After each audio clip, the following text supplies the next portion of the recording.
Welcome to the Fantasy Happy Hour. Fantasy Happy Hour. Presented by Sportsneak. With your hosts, Justin Sauce and Terry Licious. Starting in 3, 2, 1. Boom. Welcome back. Episode 71, Fantasy Happy Hour. We got a good Thursday nighter here. Well, that might be subjective. Maybe not as good as last Thursday's. That one was riveting. We got the 6-4 New England Patriots and the Mac Jones haters, the savior of who all the people who love him in Pat's land. I saw a lot of action on Twitter this week versus the 4-5 Falcons. Boy, did they get spanked on the weekend.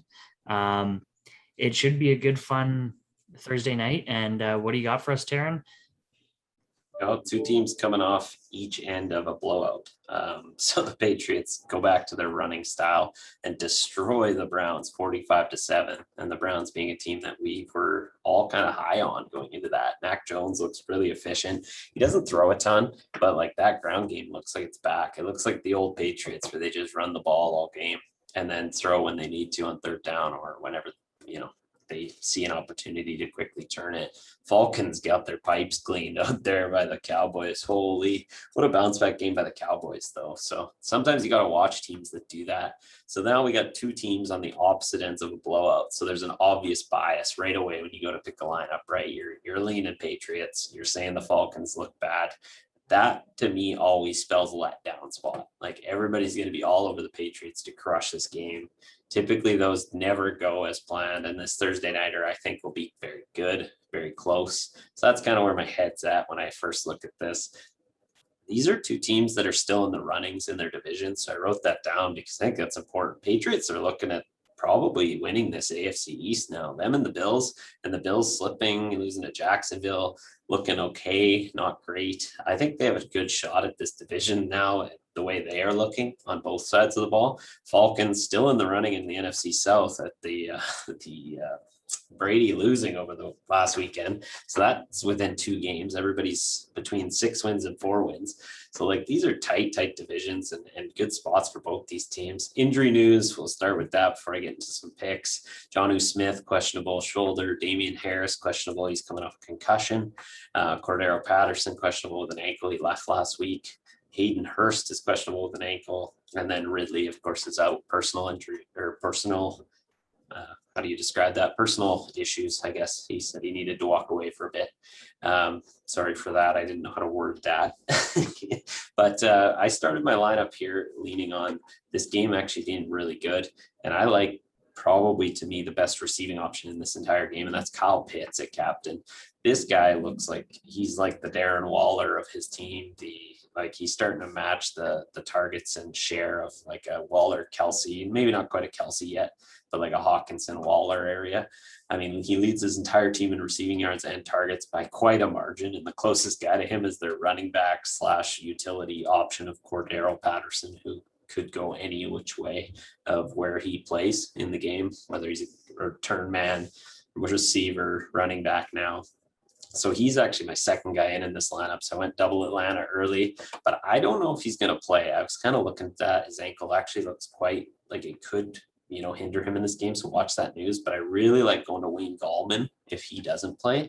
Wayne Gallman came in kind of as the backup to him in the role he plays. And because I expect them to be down, I expect them to be passing more, and they don't use Mike Davis that way. He's just kind of the run first guy, and he does get a few targets, but I don't think he's a great option. This is a pretty good defense overall, especially in the run game. They've looked quite good. So I don't like playing the running guy of that backfield. So either it's Patterson or Gallman here for me. And then I jump over to whichever running back is the starting running back for the Patriots. They have started to just become a run first team. They're riding that O-line and they're getting burst yardage. I mean, Ramondre Stevenson, I believe is his name. He comes in last week, gets 100, gets a touchdown. I think 2 touchdowns actually. And then another running back, Bolden came in, and we saw no receiver again go over 100, and no huge games other than Hunter Henry catching 2 touchdowns. And let's verge over there. That's my next pick. Tight end heavy again, as per usual on these slates. Hunter Henry, red zone option number 1 there for Mac Jones, caught 2 last week. And this is only a really good play to me if Jonnu's still out. So watch the Jonnu news. If Jonnu's in, I do like playing one of the 2 of them. I'd probably pick the cheaper one. They both tend to get a lot of work. And then past here is where it's mix and match. Quarterback wise, Mac Jones is good. He's efficient. He's actually quite strong, but he is not a high volume quarterback. So he might, go out and crush this game and only put up, 145 yards, 2 touchdowns, and that could be it. They just run the ball after that because their defense is just that good. So we've seen that quite a bit with him. He doesn't reach the 300 yards very often. I don't know if he has many times this season. But the other side of the ball I really like is Matt Ryan. If you're going to go to a quarterback, I think you go Matt Ryan. He's the guy who's going to get you the 300, 400 yards because he just has to pass. They have no real good running game here.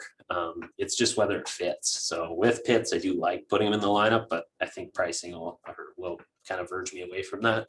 And I actually see them maybe not scoring as much. So I think they could get a lot of yardage through their receivers, but then, choke the ball up a lot. So that's what Atlanta tends to do. And if we look last week, I wrote down the Patriots defense because they can break a slate. They're very good. They're playing well. And they've been getting a lot of sacks with Judon on the outside. And last week, I think the Falcons gave up 3 picks, 2 sacks, and only, were able to muster 3 points. So that's a huge defensive outing for the Cowboys. So, Patriots could do that if they get one of those in the end zone. That's a huge day for the defense itself.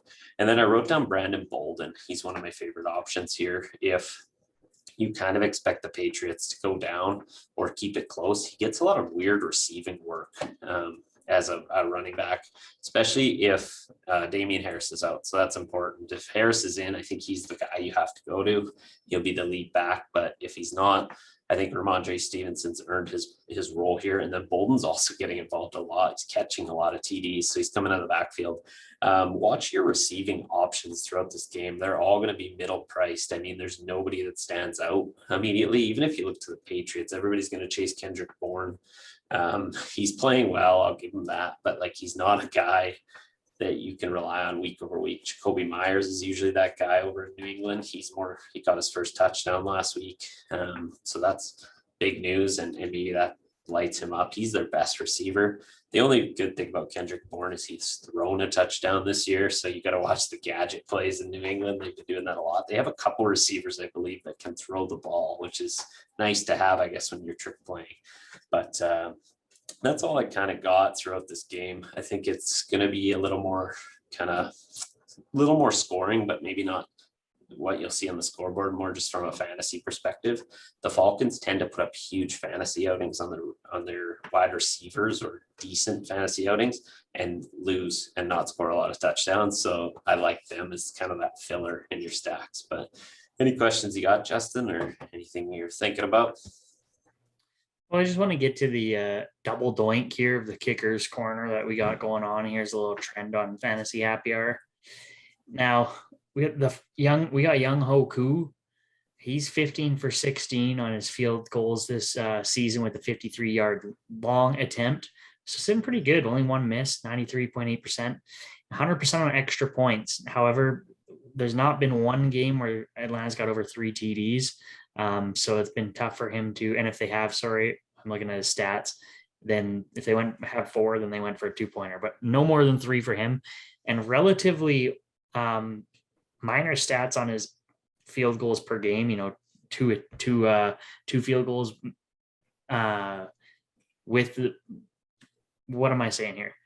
I'm trying to say basically I would fade him is what I'm basically saying after that mumble jumble.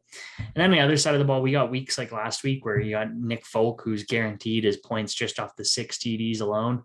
But only one, I mean, they don't really need him in the during the game to score many field goals. He was 1 for 1 last week. Kind of that same trend.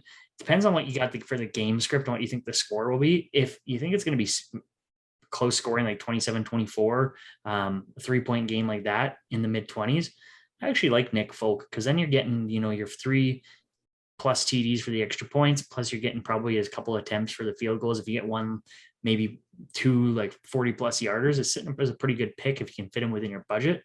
So that's where I'm sitting on the double doink there to keep that brief. But other than that, no more nothing else to add in other than I think people forget Bill Belichick's behind the bench there. Pats are rolling here. But yeah, any last words? Don't be afraid to play double running back for the Patriots. If this does blow out, you're going to see that kind of like it was last game. Ramondre Stevenson got the 2 touchdowns. Then you saw a lot more Brandon Bolden. I think they attempted rushing 40, just shy of 40 times total. So you're going to see a lot of rushing. Kendrick Bourne also had 36 yards. So Bourne's going to be the hot ticket item. He's my fade. That's all I'm going to say. Perfect. Well, thank you guys for watching. If you liked it, give it a thumbs up. If you like Taryn's analysis and his game scripts, maybe subscribe. And if not, let us know who you're playing or why you don't like this video in the comments. That's it for episode 71. See you guys next week. Peace.